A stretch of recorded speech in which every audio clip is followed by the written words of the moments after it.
1991, though, NBC Nightly News did this review of Donald Trump's problematic financial position. Take a look. When you borrow as much money as Donald Trump did, nearly $2 billion, and the economy goes into a tailspin and you can't pay the interest on your loans, the bankers move in, and they have. Here's what's in the works. Donald's $100 million yacht goes to the Boston Safe Deposit and Trust Company. His half interest in the Grand Hyatt Hotel goes to Bankers Trust. His interest in Alexander's department store goes to Citicorp. His Trump shuttle goes to Northwest Airlines. What Donald Trump gets is a chance to start over. He probably won't have to declare bankruptcy. On the boardwalk in Atlantic City, he keeps his casinos. In New York, he keeps the Plaza Hotel, which he hopes to convert into condominiums. He keeps the old Pennsylvania railroad yards. He wants to turn them into a real estate development. What he doesn't keep is Ivana. She divorced him and got $14 million. If Donald wasn't so badly in hock, she might have gotten $2.5 billion. Donald is trying to put a good face on all this. I wasn't free to wheel and deal during my divorce, he says. Now I'm able to do what I do best. But a lot of people think Donald has had his day, that his game of Monopoly is almost over. The man who was the darling of the 80s is seen in the 90s as a man in trouble, and he knows it. I'm being put up there, says Donald, with Gorbachev and the Kurds. Wow, that look back is particularly interesting this morning as the New York Times is pulling back the curtain on President Trump's finances, revealing his prior business struggles were far worse than previously thought. The paper says it has obtained tax information on Trump from that ice is, by the way, very thin. Photograph. Very thin ice, but go ahead. Dracula on thin ice. From 1985 to 1994. And says the documents show that by the time his best-selling memoir, The Art of the Deal, hit stores in 1987, Trump was already in deep financial trouble, losing tens of millions of dollars on bad business deals. The paper says the figures show that in 1985, Trump reported losses of just over $46 million from his core businesses, mostly casinos, hotels, and retail space in apartment buildings. Those businesses continued to lose money every year for a total loss of $1.7 billion over the nearly 10-year span. The Times goes on to say that year after year, Trump appears to have lost more money than nearly any other individual American taxpayer, citing his results compared to information compiled by the IRS on high-income earners. Wait a second, Mika. Are you saying he's that the biggest of loser? All the people who file taxes in the United States of America over this decade, that Donald Trump lost more money than every other American? I mean, that's like back then, that's like 250 million people. Than anyone. Well, he is special because, I mean, 1 out of 250 million. He won that one. Wow. In 1990 and 91, his core business losses totaled more than $250 million. Well, I'm sure a lot of other people were losing then. More than twice that of the nearest taxpayer in the IRS's information for those 2 years. So he lost twice as much as the biggest loser underneath as anyone. Twice as much. The paper adds that Trump lost so much money. I can't put a good He was able to avoid paying income taxes for 8 of the 10 years they examined. So he doesn't pay income taxes. Well, that's one way to get around taxes. So, you know, wait. This is also confusing because I thought he was so successful. I read The Art of the Deal and I wanted to get into real estate. As you all know, I'm really good with money and investments. Right. Yeah. That's why Willie and I go to the dog track every day. Handle the checkbook. We play the dogs. We play the puppies. Long on the puppies. Yeah. Go long on the puppies. So what's so interesting is, and why this actually is news. Republicans go, case closed. Case closed, and this doesn't mean anything. It actually does, because Willie, that NBC report from 1991, the belief was then that Donald Trump was flying high in the 80s, and then crashed when the economy went down, and in 1991 things went terribly wrong for him. What this New York Times report shows us was that it was always a scam. He was always losing money, even in the years leading up to the art of the deal. He had lost hundreds of millions of dollars. And while he was losing money, his father was making money. In fact, his father's only losses were investments in his son, and he had already given his son the equivalent in 2019 dollars of like $415 million to get him started. He lost all of that money. He lost all of the $415 million and more.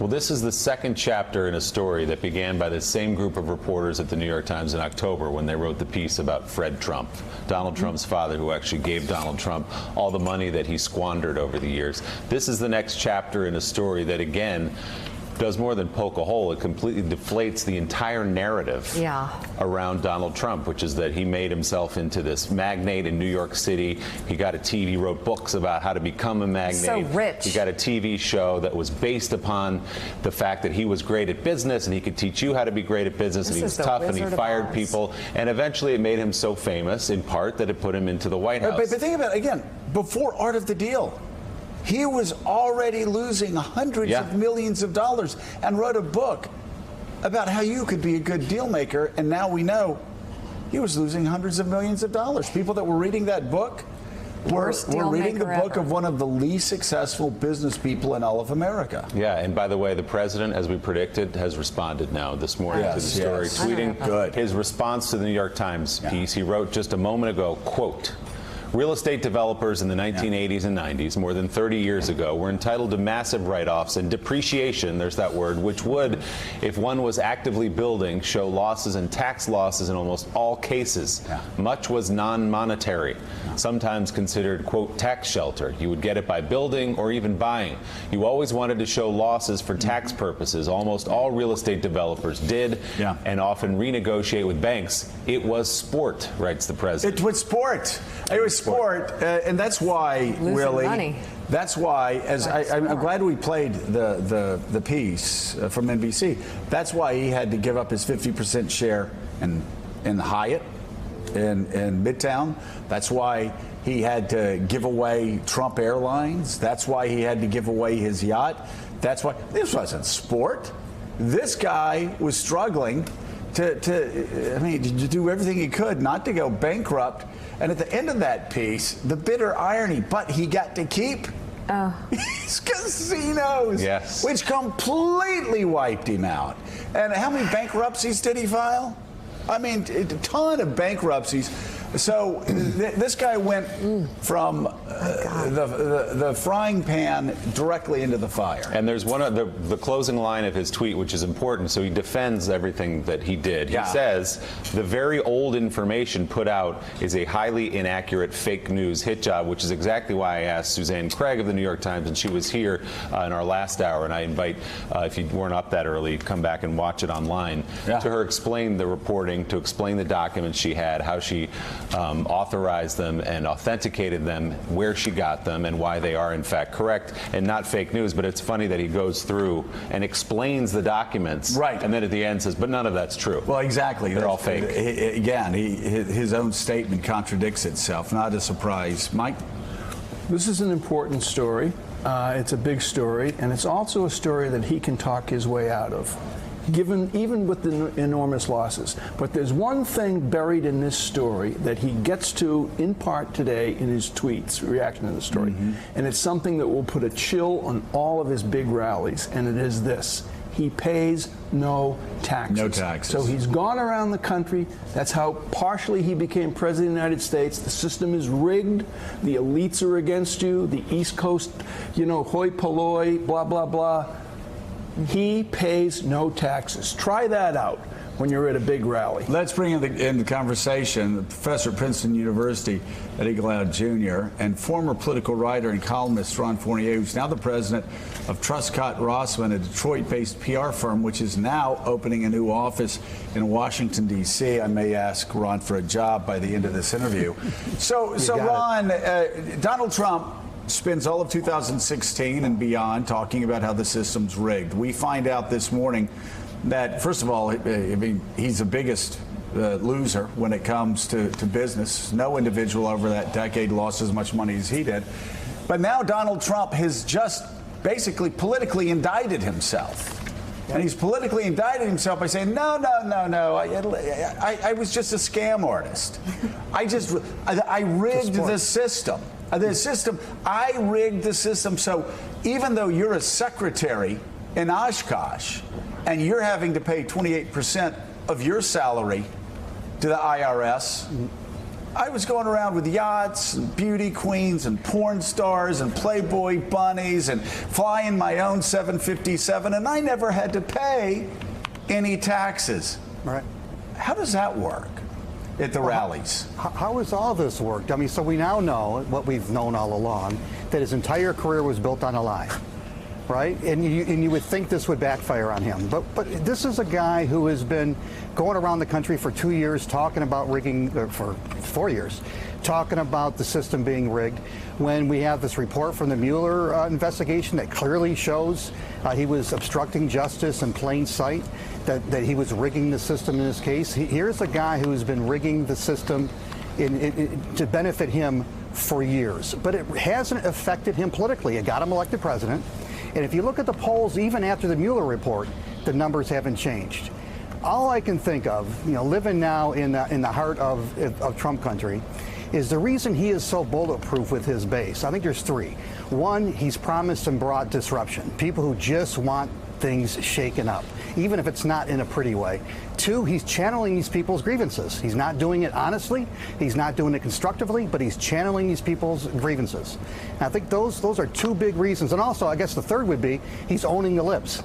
In this very tribal society we're in now, folks who are wearing the red jersey just want to see the folks in the blue jersey squirm, and he makes people in the blue jersey squirm. I don't think this will affect his standing amongst his core at all, even though in a sane world it should. Eddie, so let's be really clear here. Donald Trump had said before the system was rigged, and yeah, I got some advantages out of it, but I'm going to fix it when I become president. What he did, his major piece of legislation, was a tax bill that actually rigged the system even more. So the Donald Trump of the 80s and the 90s that used these write-offs actually could write off even more money on the billionaires, or people who were broke like Donald Trump, could write off even more money while flying around on their jumbo jets, while on their yachts, their 200-foot yachts, and not pay taxes, while working class Americans got hit with a tax bill every April 15th. Absolutely. He turned the swamp into a septic tank.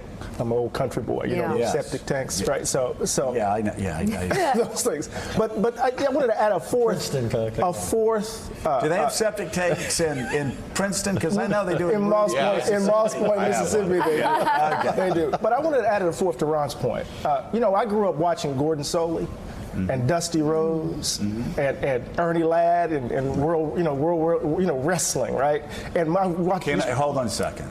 In Mississippi, it was called wrestling, right? Go ahead. But I remember watching it with my great granddaddy, right? And he would just sit there and he knew it wasn't real. But he would complain about the bad guys, like the assassins, and he would just complain over and over again about how could they break the rules? They need to suspend them. But he knew it all was fake. Right. So here we have evidence that Donald Trump is a fraud. Concrete evidence, once again, that he's a fraud. It doesn't matter. We all know it's fake. We've known it's fake. But just like I used to root for Dusty Rhodes, right, the Cajun, right? And hey, it doesn't matter. And then the second point I would want to make outside of that it's just the entertainment of it all, the fiction of it all. Right. Not that he's just simply owning the libs, it's just the entertainment of it all. The second point is this. There was a nugget in the report. The windfall of $52.9 million of interest income that they couldn't account for. And so part of this, beyond the fact that it's evidence that it's hardwired fake fraud, right, is the fact that it's the question, is he being leveraged? Can he be leveraged? Where is he getting his money from? That mysterious $52.9 million, oh, the chair of the Intelligence Committee, all of those folks who are still investing, oh, they have some nuggets here to You know, they have questions. Dusty Roads. And Eddie, by the way, I was a Hulk Hogan guy. I was a little bit later than you. Nikolai Volkov was the bad guy. To get to beat the commies. But the real question that Eddie gets to is, what about the more recent tax returns? You know, this is, as I said before, if you grew up and lived in New York in the 1980s, people sort of knew this, they suspected it, but my God, we have the numbers now, and they're bigger than we could have imagined, more than $1 billion in losses over the course of a decade. But what about the last 6 years, to Eddie's point about being leveraged? What are his business interests? Who's he done business with? Who may have leverage over him? Has he lost money? Does he owe money? We need to know these things. And right now, the president has a Treasury Secretary, as he's put in place all around him at different positions in government, who's protecting him from that information being made public. Can we recall what Trump's own boys, who they said they got their money from? The Russians. Trump's own sons said in interviews, we get most of our money from the Russians. And by the way, the longer they hide the documents, which they've been doing for 4 years, the more suspicious you get. The documents are going to come out eventually. You gotta wonder. That's inevitable.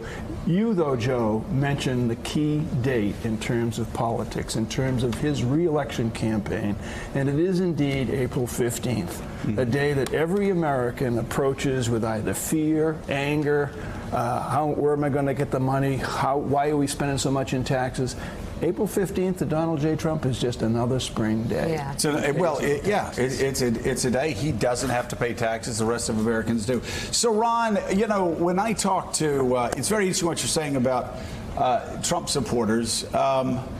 There is a disconnect from reality. I talk to good friends who've been Trump supporters forever, attorneys, professionals, and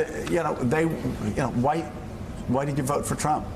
All these years later, and they'll say, well, I agree we needed to build the wall, and he's going to get tough on illegal immigration. And I would say, well, you do know that when Barack Obama left office, illegal border crossings were at a 50-year low. We were like playing t-ball the last time. And they'd say, oh, well, I don't know. I mean, I didn't know that. And then, well, he's going to get tough on crime. He's tough. Well, you do know that crime is down at its lowest level. New York Times for New York crime, my God, they never had a reported year where crime was as low as it is now. And then there's silence on the other side of the line, and then you just hear, I like how he's shaking up Washington. I don't like Nancy Pelosi. Again, these are not uneducated people. These are doctors, they are lawyers, they are accountants, they have suspended belief. And we always try to paint it as some uneducated dupe. No. There's some very, very educated dupes who don't know the facts. Yeah, voters don't know voters anywhere in the spectrum. Really, most voters don't make decisions on an intellectual level. It's in the gut. So these people you're talking about, a lot of them voted for Bill Clinton because they wanted change and didn't get it. A lot of them voted for Barack Obama because they wanted change and didn't get it. And then a lot of them turned around, the same people, and voted for Donald Trump, especially in a state like mine in Michigan. They want change. They know the political system is really screwed up, and they're looking for somebody to fix it. And so they're closing their mind off to any other form of reality, especially when a candidate comes along in times like this and channels their grievances. And some of them, the worst instincts that human beings can possibly have, he's channeling those grievances. And I think this even gets worse, Joe, a year from now when it's a binary choice. When it's Donald Trump versus whoever the Democrats put up. And if the Democrats put up somebody who's way to the left, who's very extreme, who's really disconnected from the heartland, it's going to make it even easier for those people you're talking about, those intellectual dupes, to make a choice for Donald Trump again. He could get reelected. You know what's so fascinating is that these people I'm talking about are, again, really smart people, really educated people. There's just this one area where they profess ignorance on stats from Donald Trump's own government. But they're very good at what they do. And so, again, I'm sure there are a lot of people that can sit there and rationalize, yes, I know this, yes, I know that, but I'm voting for him anyway because I got a good tax cut and because I like how he's tough on Iran and I like how he's tough. Yeah, that's fine. I can, if you're willing to accept the racist comments, if you're willing to accept the bigoted comments, if you're willing to accept the xenophobia because your tax rates were lower, you live with that. But I don't hear that. I hear people professing ignorance. So, thanks for checking out MSNBC on YouTube, and make sure you subscribe to stay up to date on the day's biggest stories. And you can click on any of the videos around us to watch more from Morning Joe and MSNBC. Thanks so much for watching.